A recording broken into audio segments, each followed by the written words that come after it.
Alors, pour aborder au mieux la séance de jeudi, un petit rappel de premier S sur les mutations. Alors, les mutations, c'est pas forcément créer des X-Men, mais ces mutations, vous avez vu en seconde qu'il s'agissait de modification de nucléotides au sein d'un gène, donc ici par exemple le gène de la couleur des yeux. Donc on modifie un nucléotide, ce qui va permettre de créer une nouvelle version du gène appelée nouvel allèle, et du coup de faire apparaître éventuellement un nouveau caractère. Alors, ces mutations, elles peuvent être de plusieurs types. Nous avons ici un exemple de comparaison de 3 allèles, ceux du gène ABO déterminant le groupe sanguin, à l'aide d'un logiciel qui s'appelle Anagène. Donc la séquence de référence est l'allèle A, et on peut constater qu'en comparant, donc il y a de nombreuses similitudes, c'est tous ces petits traits, mais il y a quelques différences. Donc l'allèle O, par exemple, ici, il y a un trait en dessous de la barre qui signifie que ce 258e nucléotide a disparu. Donc, comment est apparu l'allèle O? Par suppression de ce 258e nucléotide à partir de l'allèle A. Pour l'allèle B, autre processus, on voit que tout est identique sauf 2 nucléotides en position 793 et 800. Donc il y a eu modification de ces 2 nucléotides, ce qui a permis de créer l'allèle B à partir de l'allèle A. Donc de manière générale, 3 types de mutations. Des mutations par substitution, on change un nucléotide pour un autre, donc ici par exemple on remplace le T par un C. Autre possibilité comme pour l'allèle O, la délétion, c'est-à-dire qu'on va enlever ce nucléotide, ou alors l'addition, on va en rajouter un supplémentaire. Alors à quoi sont-elles liées ces mutations? Donc je vous rappelle que à chaque fois qu'une cellule se divise, elle va répliquer son ADN pour créer une deuxième chromatide, et quand elle le réplique, elle est obligée de séparer les 2 brins d'ADN et de reconstituer le deuxième brin en face de chaque brin isolé. Cette reconstitution, parfois, cause des erreurs. Donc, il peut y avoir un mauvais appariement des nucléotides en face, ce qui va créer une erreur dans la séquence et créer éventuellement des mutations. Donc, ce sont des choses qui surviennent complètement au hasard. Donc, on estime qu'à peu près toutes les 100 000 réplications, il peut y avoir une erreur qui apparaît. Donc, autre cause de mutation, des mutations éventuellement induites par l'environnement. Vous avez probablement étudié l'an dernier l'action des UV. Donc ces UV sont agressifs pour l'ADN et vont y créer des dimères de thymine, c'est-à-dire que les nucléotides de thymine s'accrochent l'un d'entre eux. Ce qui va poser problème au moment de la réplication, c'est-à-dire que le système de réplication ne sait pas trop ce que c'est que cette structure-là et ne va pas mettre en face les 2 nucléotides AA attendus, mais peut mettre quelque chose de complètement différent, ce qui après va créer une mutation.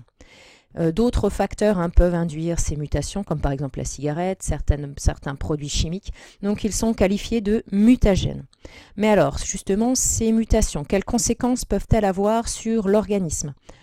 Alors, vous avez vu l'an dernier que les gènes, ce sont des fragments de chromosomes à un endroit particulier, le locus, et que ces gènes vont s'exprimer. Alors comment s'expriment-ils? Ils sont d'abord transcrits en un ARN messager plus petit qui peut sortir du noyau. Et cet ARN messager va être traduit, lu par des ribosomes, pour donner une protéine. Donc je vous rappelle que le système de lecture, c'est 3 nucléotides, un codon, qui va permettre de mettre en place un acide aminé, donc dans la protéine. Et l'ordre de ces acides aminés est très important pour la fonctionnalité de la protéine. Donc forcément, si vous changez le message initial, vous pouvez avoir des conséquences sur le produit final. Alors, différentes conséquences possibles. Vous partez d'un même ADN avant mutation. Et donc ici, vous avez cet ADN après mutation. Au niveau de l'ARN messager, on obtiendra donc, au niveau de la mutation, le codon ACA. Alors, si on regarde sur le tableau du code génétique, A pour le premier nucléotide, C pour le deuxième, A pour le troisième, ACA, on va obtenir la mise en place d'un acide aminé appelé la thréonine. Initialement, on avait TGG, donc le codon sur l'ARN était ACC et non pas ACA. Mais ACC, si on regarde, donne lui aussi de la thréonine. Donc cette mutation n'aura pas de conséquences. On va parler de mutation silencieuse. Par contre, si au lieu de modifier le dernier nucléotide, on modifie le deuxième nucléotide dans ce codon. Donc normalement, je vous rappelle, le codon va donner ACC de la thréonine. Donc ici, si on a modifié le deuxième nucléotide, TCG sur l'ADN, on va obtenir AGC sur l'ARN.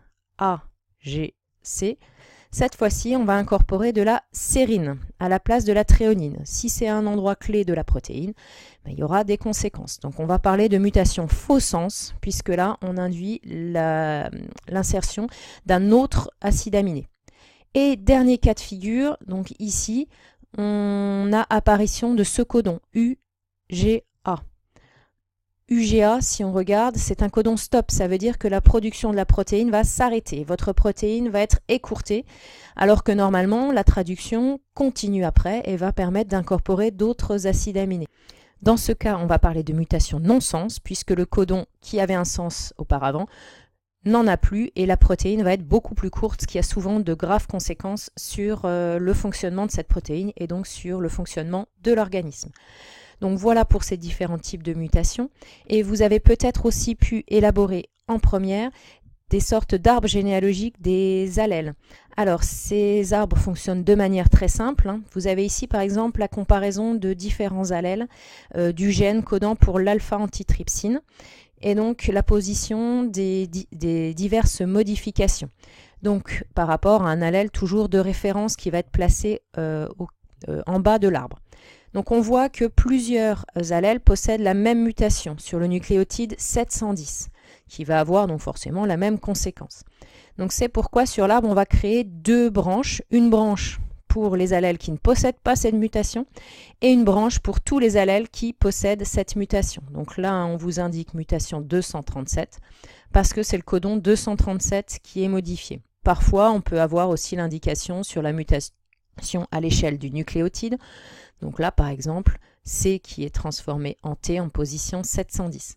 Et pour la suite, on va procéder exactement de la même façon. À partir de cet allèle M1 possédant cette mutation, on constate qu'en plus d'avoir cette mutation, M2 et M3 ont aussi la même mutation en position 1200, donc sur le codon 400.